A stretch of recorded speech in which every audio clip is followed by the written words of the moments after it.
Greetings and welcome to In-Depth. I'm Dike Rostant. 34 years on, we as a nation still have unresolved issues around the attempted coup. Now, the Lost Tapes 1990 Attempted Coup Audio Documentary is an innovative look into the events of 1990 Trinidad as it unfolds through the lens of NBS Radio 610. We speak now with producer of the documentary, Joseph Bertrand.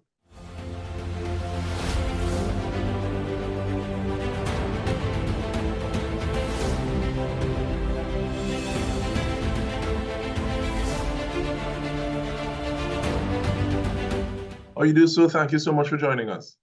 Thank you very much for having me and welcome. Thank you very much. How are you? I'm all right, thank you. I'm curious. So the tapes were there for a while. I'm not sure if they were lost as in you didn't know where they were, but was the real impetus to say, okay, well, you're going to be taking this from those tapes? I know some people say they show you a cassette and a pencil and say if she doesn't know what that's for, you're too old, this kind of way. But what's the impetus from moving it from that analog to the digital in the way that you've done? Okay, so I'll just take it just back a little bit. So my mother, she made the recordings during the 6 days, right? Simply to give the information to my father and to the remainder of my family, because he worked at the airport at the time. And he may not have been aware of the changes in the curfew or any sort of developments. I was 4 months at the time. So to take care of the child and try to get the information in this chaotic time would have been a lot. So press record when necessary, go and do what is needed to man the house kind of thing, and then come back. And over the years, when I was about 14, when she realized I had an interest in Trinidad and Tobago's history, and more so into the 1990 attempted coup d'etat, she remembered she had the tapes and she gave them to me and said, well, take a listen to this. And that brought a whole different perspective on what I was reading and interviews that I would have conducted in and around the time and so on. And over a period of time, I had them put away a little bit. And when I was walking down Abercrombie Street in 2016, I saw a message, almost like graffiti, written across some board that was blocking off what was a car park. And I looked at it and it said, NBS Radio 610, Heroes of 1990. And that sparked the remembrance of these tapes that were lost in my mind, right?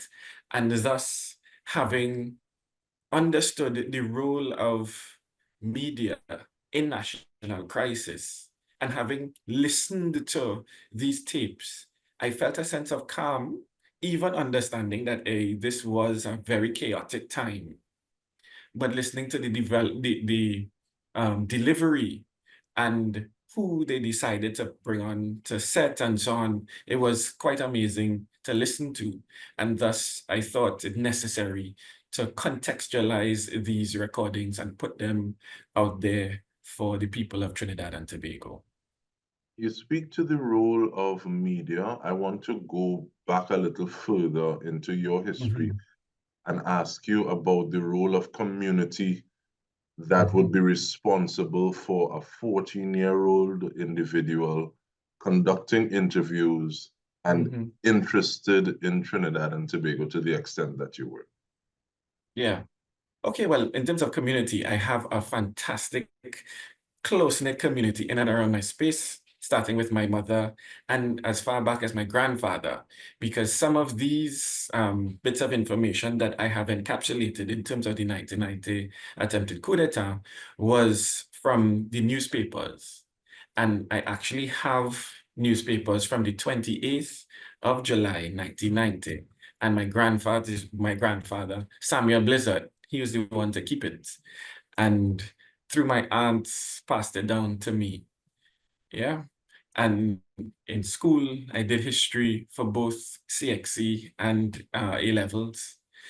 So a lot of people helped in shaping the interest in Trinidad and Tobago's history, including my aunt Florence Blizzard as well, who is a history teacher. Yeah. That explains, and I guess that leads into the conversation a little bit, because I think when some people say history, they think that is something that is dead or something that is dormant, something that is very distinct from who we are as an individual. I think sometimes they think of history as big H and removed Right. from self. What would you Yeah. tell an individual like that?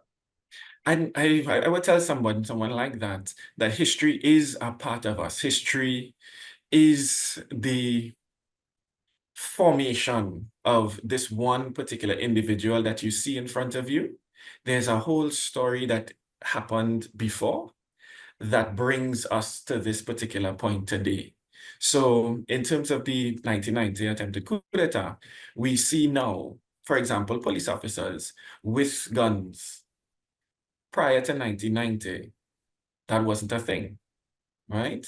However, now, if you see them without it, we wonder what is happening, what is wrong, right? So seeing this in front of you now, there is a story as to why you are seeing this now or why this is happening now. And it's important to interrogate the history, the big H and the small h, yes. Let's interrogate some of the history of the process to where the lost tapes are now. Who are some of the people that would have held hands with you, seen the vision, and worked towards bringing it to fruition? Oh, well, firstly, I must acknowledge my wife, Crystal Bunting. She sat with me and listened to these tapes over and over and over, right? And I would begin this with my mother to say thanks for actually doing the recordings.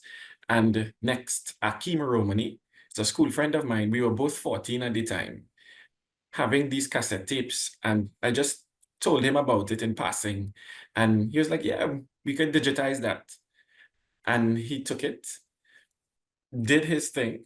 I'm not sure of the process of digitizing from cassette to CD, but he put it on the CD and I was able to pull it down, and thus MP3 now, right? So that would be Akim Romani. And then we have Pauline Phillip, who is the narrator for the audio documentary, and she does an amazing job in taking us through the audio recordings of the documentary. And Miss Janine Rees, who is the musical arranger for the piece, for the audio documentary. And we have Keon Jeffrey, who did the sound engineering for the audio documentary. It's a nice team, a nice young team as well, who put it together. Makes me want to ask though, because even like what kind of conversations do you have with someone like Janine when you say that you want to bring these, you want to get these ideas across, you want to evoke this feeling, or do you just tell her what is happening, this is where we are, or do you just let her listen and decide, okay, well, this is what we're doing? Okay, well, actually, Janine and I, we had a very interesting conversation about it. Firstly, I wrote the script and I had ideas of feelings and emotions that the words would convey, right? The words themselves, and thus the rhythm of it and so on, right? And Janine then said, after hearing the audio alone, she was like, but this doesn't need music. And that then touched me to say that she is invested in the product itself. So I asked her still to listen to it, and the feelings that you get out of it, translate that into emotion, into music, sorry. Right? Translate those emotions into music. And she did a lot of research listening to the 1990 music that came out of the media at the time. So beginnings of programs coming out of TV6 and TTT and so on, listening to that and the way that the music was done then and replicating for now. It is fantastic. The score is amazing. I must say that. And you're saying that, and I'm also thinking of the community that would be responsible for the work that goes into Janine and how she represents herself, because apart from this coming from a musical family, there's also the tertiary aspect that hopefully would have helped to evolve her thinking a little bit as well. And this is homegrown talent. So there's nothing to Homegrown. knock and something to be very proud of. Indeed, indeed, indeed. Very, very proud. And the manner in which she handled the project, it is top tier, top tier.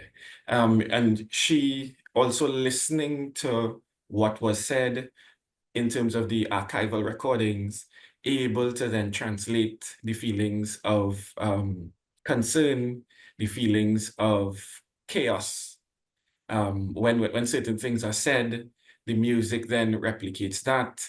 And when we do have the hostages being freed, there is a level of release in this tension in the music as well. So yeah, fantastic, fantastic young lady and And we are musician going and even better human being. and we're Yeah. going to continue the conversation when we return. We're taking a short break. We are speaking with Joseph Bertrand, the person behind, or the visionary rather, behind the documentary 1990, The Lost Tapes. And stay with us. We come back after this.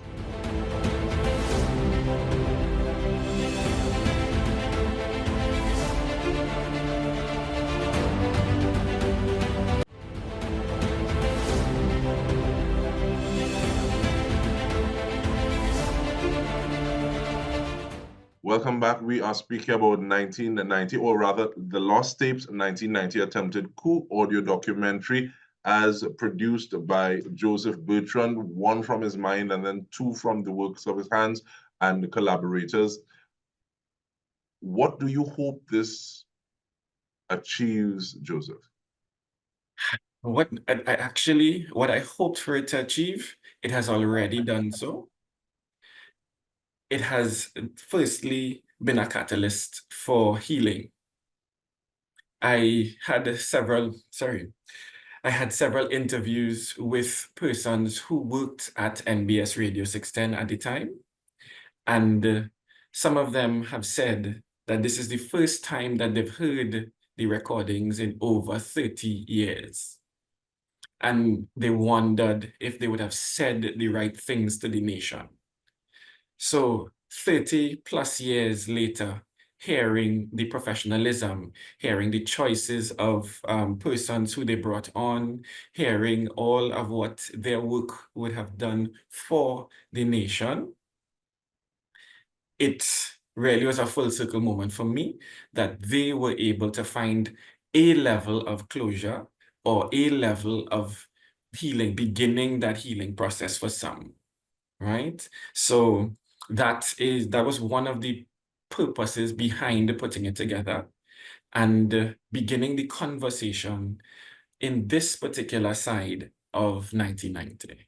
So that was one of the, I guess, purposes behind it. Again, to keep the remembrance of this particular day, this particular 6 days in our consciousness, simply because we need to remember this event. Yeah. And the more I hear from different sides, the more I realize that there's so much work to be done. Because you have people who are fulfilling a job description, who were fulfilling a job description, and it seems as though this is your job, do your job. That's it, Yeah. nothing else. Yeah. As opposed to you are a human being carrying out this portfolio, you have this level of responsibility, but you have emotions, you have feelings, you have doubts. Just listening to you talking 30 years later, wondering whether or not I used the right sentences, whether or not I phrased it well, whether or not my meaning came across the way that I wanted to. And I mean, that's something that I can empathize with, seeing what it is we're doing right now. But Yes. how do we treat with things that are so far gone, but trauma still remains, experiences are unresolved and have not been dealt with? So I'm really grateful that this is something, this passion project, this labor of love is something that has come to this level of fruition. But at the same time, how do people access it? How do people engage with the audio, with this production? So let me just address one thing you said before we get into how people can get it. One of the major things that we need to wrap our minds around in terms of the work that media, especially in crisis, does. And this brings a whole different respect for me for you and your team, right? And all those who work in media. So I just want to ensure that the listeners understand that media people too, right? Persons who operate in the media are people as well with very real emotions. And one of the major things, NBS Radio 610, the headquarters for it, where they were broadcasting, was feet away from the Red House on the same street, Abercrombie Street, right? So they were actually at ground zero broadcasting. They were able to stand on the roof and see the pull the entire thing. There was an attempt also to take over NBS Radio 610 as well. They were able to thwart the effort, but all in all, they were broadcasting 24/7 from ground zero, right? And it's not that they were removed anywhere or anything like that. So it's an important story to ensure that people understand as well. All right, so I just wanted to get that across and my sentiments as well. And in terms of engaging with the audio documentary, tomorrow on Wednesday, Wednesday the 24th, I have a lecture where I talk about the Coup project, the Coup Tapes project, and go through a lot of the recordings that I have, some that were able to tell a particular story within the audio documentary and some that didn't, all right? But also very important. And the audio documentary will be aired on Talk City, I-95.5 FM, on the 27th of July at 7:05 p.m. So full circle again on radio. We were listening at the time to the radio. All right. So the hope was to then recreate that experience of listening. So hence the audio documentary and not a traditional visual audio documentary. How do you decide what goes in and what stays out? Or how do you decide, okay, well, even though this evokes this emotion, I think this fits in line better with what I'm trying to do? It was a difficult process because I think each recording, each clip is very, very important. And I had to make some serious decisions as to which one to put in and which one to leave out. But the thing is, I would also have all of the tapes online. So each one would be cut out into clips and identified. I also have a social media page for it as well, where a lot of the recordings would also live, and you can interact with them in that particular manner. But the entire audio documentary itself is about an hour and 22 minutes long, and it's just a snippet of those 6 days and beyond. So it feels as though this is necessarily, it feels as though this is a milestone, but it's not necessarily the end. So with that in mind, I want to ask you what's next. So what's next? There is a podcast as well. So I have recorded some of the interviews with persons who worked at Radio 610 at the time, and they would give a little more context into their own experiences, into why they chose to play this type of music. Why did they decide on playing the national anthem at every 6 hours during the 6 days? All of these different things and little things that they would have had to deal with in and around this space, moving from point A to point B, the information is correct. So a lot of those things would be encapsulated in the podcast, which is subsequent to the audio documentary. Also, I would continue to release some of the recordings as well, so that the conversation can still be top of mind for us. You can't just talk about the podcast and not give the name of the podcast as well as Facebook page, right? All right, so the Facebook page is The Lost Tapes, is our Facebook group right now, and eventually it will turn into a page, and the Instagram is 1990 Coup Tapes. 1990 Coup Tapes, and this also chronicles the journey that I have made in terms of putting the audio documentary together. So there's the reason why I did the audio documentary, reasons why I chose an audio documentary itself, right? So all of that is encapsulated there. And eventually I would decide on where the audio documentary and the podcasts would live. Right, and we want to thank you so much for this effort and this interest and the community that would have nurtured you to the point where you decided, okay, well, this is how I want to give back to my community and to my nation, Joseph Bertrand. The Lost Tapes 1990 Attempted Coup Audio Documentary. Remember, you can hear it on Talk City 91.1 FM. It's 7:05 on the day itself, July 27. Before that, on Wednesday, is at 5:30 at Milford. 5:30 at Milford, yes. This is the third Magnificent Seven building around the Queen's Park Savannah in Port of Spain. And it is also the headquarters of the National Trust of Trinidad and Tobago. So it's very on brand and something that is quite timely at this point in time as well. So Joseph Bertrand, thank you so much. And on behalf of the entire TTT News team, this has been In Depth with me, Dike Rostant. Thank you so much for joining.